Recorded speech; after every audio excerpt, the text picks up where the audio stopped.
दशक दुसरा, समास पाचवा. रजोगुण लक्षण. श्रीराम. मुळी देह त्रिगुणाचा, सत्वरजतमाचा, त्यामध्ये सत्वाचा उत्तम गुण श्रीराम. सत्वगुणे भगवत भक्ती, रजोगुणे पुनरावृत्ती, तमोगुणे अधोगती, पावती प्राणी श्रीराम. त्यातही शुद्ध आणि सबळ, तेही बोली जेते सकळ, शुद्धतेची जे निर्मळ, सबळ बाधक जाणावे श्रीराम. शुद्ध सबळाचे लक्षण, सावध परिसा विचक्षण, शुद्ध तो परमार्थी जाण, सबळ तो सांसारिक श्रीराम. तया संसारिकाची स्थिती, देही त्रिगुण वर्तती, एक येता दोन्ही जाती, निघोनिया श्रीराम. रजतम आणि सत्व, येण्याची चाले जीवित्व, रजोगुणाचे कर्तृत्व, दाखवू आता श्रीराम. रजोगुण येता शरीरी, वर्तणूक कैसी करी, सावध हो निचतुरी, परिसावे श्रीराम. माझे घर माझा संसार, देव कैच्या आणिला थोर, ऐसा करी जो निर्धार, तो रजोगुण श्रीराम. माता पिता आणि कांता, पुत्र सुना आणि दुहिता, इतुकियांची वाहे चिंता, तो रजोगुण श्रीराम. बरे खावे बरे जेवावे, बरे ल्यावे बरे नेसावे, दुसऱ्याचे अभिलाषावे, तो रजोगुण श्रीराम. कैचा धर्म कैचे दान, कैचा जप कैचे ध्यान, विचारीना पाप पुण्य, तो रजोगुण श्रीराम. नेणे तीर्थ नेणे व्रत, नेणे अतीत अभ्यागत, अनाचारी मनोगत, तो रजोगुण श्रीराम. धनधान्यांचे संचित, मन होय द्रव्यासक्त, अत्यंत कृपण जीवित्व, तो रजोगुण श्रीराम. मी तरुण मी सुंदर, मी बळाढ्य मी चतुर, मी सकळांमध्ये थोर, म्हणे तो रजोगुण श्रीराम. माझा देश माझा गाव, माझा वाडा माझा ठाव, ऐसी मनी धरी हाव, तो रजोगुण श्रीराम. दुसऱ्याचे सर्व जावे, माझेची बरे असावे, ऐसे आठवे स्वभावे, तो रजोगुण श्रीराम. कपट आणि मत्सर, उठे देही तिरस्कार, अथवा कामाचा विकार, तो रजोगुण श्रीराम. बाळकावरी ममता, प्रीतीने आवडे कांता, लोभ वाटे समजता, तो रजोगुण श्रीराम. जीवलगांची खंती, जेणे काळे वाटे चित्ती, तेणे काळे शीघ्रगती, रजोगुण आला श्रीराम. संसाराचे बहुत कष्ट, कैसा होईल सेवट, मनासा आठवे संकट, तो रजोगुण श्रीराम. का मागे जे जे भोगिले, ते ते मनी आठवले, दुःख अत्यंत वाटले, तो रजोगुण श्रीराम. वैभव देखुनी दृष्टी, आवडी उपजली पोटी, आशा गुणे हिंपुटी, करी तो रजोगुण श्रीराम.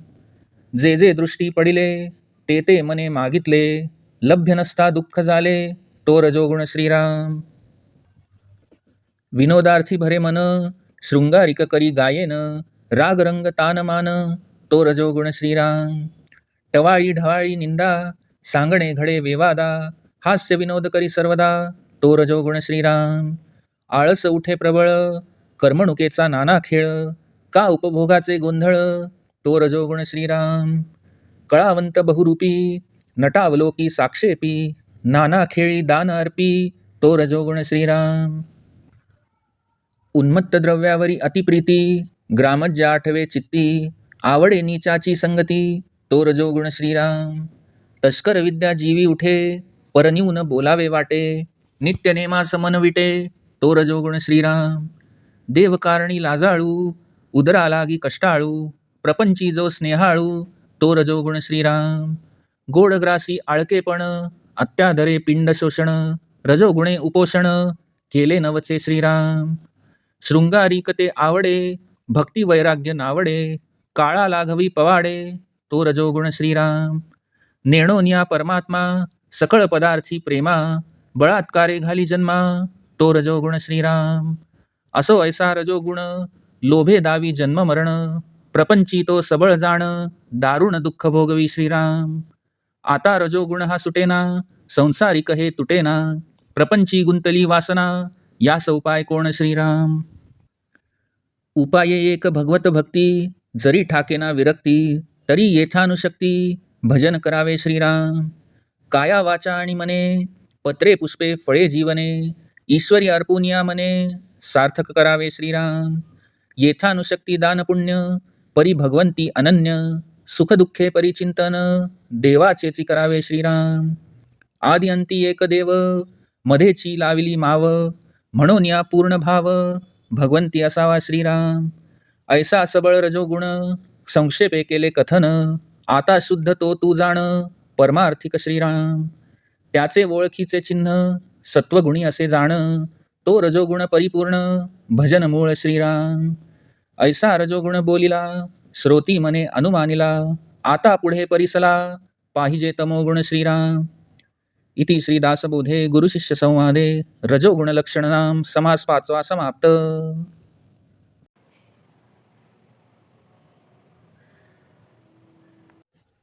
दशक 2 समास 5वा रजोगुण लक्षण. श्रीराम. हा देह मुळात त्रिगुणांचा आहे. हे 3 गुण म्हणजे सत्व, रज व तमोगुण. त्यामध्ये उत्तम गुण म्हणजे सत्वगुण होय. सत्वगुणाने भगवत भक्तीची प्राप्ती होते. रजोगुणामुळे पुनरावृत्ती होते, तर तमोगुणामुळे प्राण्यांना अधोगती प्राप्त होते. सत्वगुण प्रधान माणसे श्रेष्ठ अशा वरच्या गतीला जातात. रजोगुण प्रधान माणसे मध्ये राहतात, तर तमोगुण प्रधान हीनवृत्तीची माणसे अधोगतीला जातात. गुणांमध्ये शुद्ध व सबळ 2 प्रकारचा भेद आहे. शुद्ध ते निर्मळ असते, तर सबळ अशुद्ध असून बाधक असते. ते सर्व आता वर्णन करून सांगतो. शुद्ध आणि सबळ यांची वर्णने आता सांगतो, ती सुज्ञांनी सावधपणे ऐकावी. शुद्ध गुण पारमार्थिक असतो, तर सबळ प्रापंचिक असतो. त्या प्रापंचिक माणसाची स्थिती कशी असते ते ऐका. त्याच्या देहात 3 गुणांचे कार्य चालते. एकाचा जोर होतो तेव्हा दुसरे दोन्ही क्षीण होतात. रज, तम आणि सत्व या 3 गुणांच्या योगानेच जीवन निर्वाह होतो. त्यातील रजोगुणाचे कर्तृत्व येथे आता दाखवूया. शरीरात रजोगुण प्रबळ होतो तेव्हा वर्तणूक कशी होते ते चतुर लोकांनी सावध होऊन ऐकावे. रजोगुण प्रबळ झाला की तो माणूस माझे घर, माझा संसार, येथे देव थोर म्हणून कुठला आणला असं निर्धारपूर्वक म्हणू लागतो. तो आई वडील, बायको, मुले, सुना, मुली इतक्यांचीच चिंता वाहतो. रजोगुणी माणसाची वृत्ती बरे खावे, बरे जेवावे, बरे ल्यावे, बरे नेसावे एवढेच नव्हे, तर दुसऱ्याच्या वस्तूंचीही अभिलाषा बाळगावी अशा प्रकारची असते. कसला आलाय धर्म, कसले दान, कसला जप आणि कसले ध्यान असे म्हणून जो पापपुण्याचा विचार करीत नाही तो रजोगुण होय. रजोगुण तीर्थ, व्रत, अतिथी, अभ्यागत तर जाणतच नाही. उलट त्याची मनोवृत्ती अनाचाराकडे झुकणारी असते. ज्याच्या घरी धनधान्याचा भरपूर साठा असूनही ज्याचे मन द्रव्यासक्त असते व जो अत्यंत कंजूस असतो तो रजोगुण होय. मी तरुण आहे, मी सुंदर आहे, मी बलाढ्य आहे, मी चतुर आहे एवढेच नव्हे, तर मीच सर्वांमध्ये श्रेष्ठ आहे असे म्हणतो तो रजोगुण होय. हा माझा देश आहे, हा माझा गाव आहे, हा वाडा माझा आहे, हे माझे राहण्याचे ठिकाण आहे अशी मनात अत्यंत हाव जो बाळगतो तो रजोगुण होय. दुसऱ्याचे सर्व जावे पण माझे मात्र सर्व बरे असावे असे स्वाभाविकपणे ज्याच्या मनास वाटते तो रजोगुणच होय. जो कपटी आणि मत्सरी असून दुसऱ्याचा तिरस्कार करतो व ज्याच्या ठिकाणी कामविकार प्रबळ असतो तो रजोगुण जाणावा. ज्याची मुलांवर ममता असते, बायकोवर ज्याचे फार प्रेम असते व सर्वांविषयी ज्यास लोभ असतो तो रजोगुणच होय. ज्यावेळी निकटच्या आप्तस्वकीयांविषयी अत्यंत काळजी वाटू लागते त्यावेळी रजोगुण प्रबळ झाला असे समजावे. संसारात इतके कष्ट आहेत, आता शेवट कसा होतो कुणास ठाऊक असे ज्याच्या मनात संकट वाटते तो रजोगुण होय. किंवा पूर्वी जे जे काही भोगावे लागले त्याची मनात आठवण येऊन ज्याला अत्यंत दुःख होते तो रजोगुणच होय. दुसऱ्याचे वैभव दृष्टीस पडल्यावर ज्याला आपल्यालाही तसे प्राप्त व्हावे अशी आवड उत्पन्न होते व त्या आशेच्या योगाने जो कष्टी होतो तो रजोगुण जाणावा. जे जे दृष्टीस पडते ते ते लगेच मनाला हवेसे वाटते, पण ते मिळण्यासारखे नसेल तर ज्या योगे दुःख होते तो रजोगुण जाणावा. ज्याचे मन हास्य विनोदाच्या योगे प्रसन्न होते, जो शृंगारिक गाणी गातो, ज्याला राग, रंग, तान, मान यात रस असतो तो रजोगुण. व्यंगोक्ती, थट्टामस्करी, निंदा करणे व वादविवाद करणे ज्याला आवडते, जो सदा सर्वदा हास्य विनोद करीत असतो तो रजोगुणच. ज्याच्या ठिकाणी अत्यंत आळस असतो, जो करमणुकीसाठी नाना प्रकारचे खेळ खेळतो व जेथे व्यसनांचा गोंधळ चालू असतो तो रजोगुण जाणावा. जो कलावंत असतो, बहुरूप्याप्रमाणे नाना सोंगे घेतो, नाटकाचा जो शौकीन असतो, नाना प्रकारच्या खेळांवर जो पैसे घालवतो तो रजोगुण जाणावा. मादक किंवा धुंदी, नशा आणणाऱ्या द्रव्याची ज्यास अत्यंत आवड असते, विषयासक्ती व गुंडपणा याचेच जो चिंतन करतो व ज्याला नीच लोकांची संगती आवडते तो रजोगुण जाणावा. ज्याला चोरीची विद्या शिकावी असे वाटते, लोकांचे दोष, कमीपणा बोलून दाखवणे आवडते, नित्यनेमाला ज्याचे मन विटते तो रजोगुण होय. देवाचे कार्य करण्याची ज्याला लाज वाटते, जो पोटासाठी वाटेल तितके कष्ट उपसण्यास तयार असतो आणि प्रपंचाविषयी ज्याच्या मनात अत्यंत प्रेम असते तो रजोगुण. ज्याला गोडधोड पदार्थांची आसक्ती असते, अत्यंत आदराने जो देहाचे पोषण करतो आणि ज्यास उपास करणे आवडत नाही तो माणूस रजोगुणी जाणावा.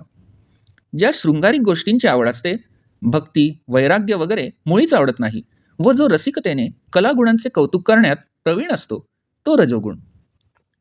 परमात्म्यास जो जाणत नाही आणि त्यामुळे जो सर्व दृश्य पदार्थावरच खरे प्रेम करतो, त्यामुळे ज्यास पुन्हा पुन्हा जन्म घ्यावा लागतो तो रजोगुण. याप्रमाणे हा रजोगुण आसक्तीमुळे वारंवार जन्ममरण भोगायला लावतो व प्रपंचातही त्याच्या प्राबल्यामुळे दारुण दुःख भोगावे लागते. आता हा रजोगुण तर सुटता सुटत नाही, त्यामुळे या संसार चक्रातून सुटका होत नाही. वासना प्रपंचातच गुंतून राहते. तरी यावर उपाय काय?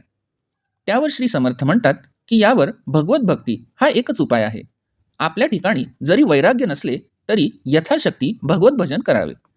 काया वाचा आणि मनाने पत्र पुष्प फळ अथवा पाणी जे काही उपलब्ध असेल ते मनाने ईश्वरास अर्पण करून जीवनाचे सार्थक करावे.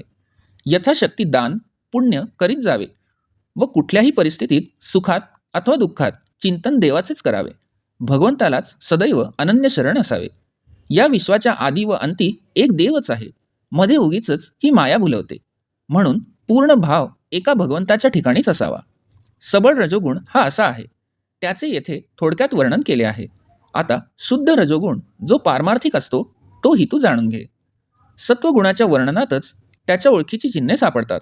तो शुद्ध रजोगुणच भजनाचे मूळ आहे, म्हणून तो पूर्णतः जाणून घ्यावा. याप्रमाणे येथे रजोगुणाचे वर्णन केले आहे, ते श्रोत्यांनी अनुमानाने जाणून घेतले असेलच.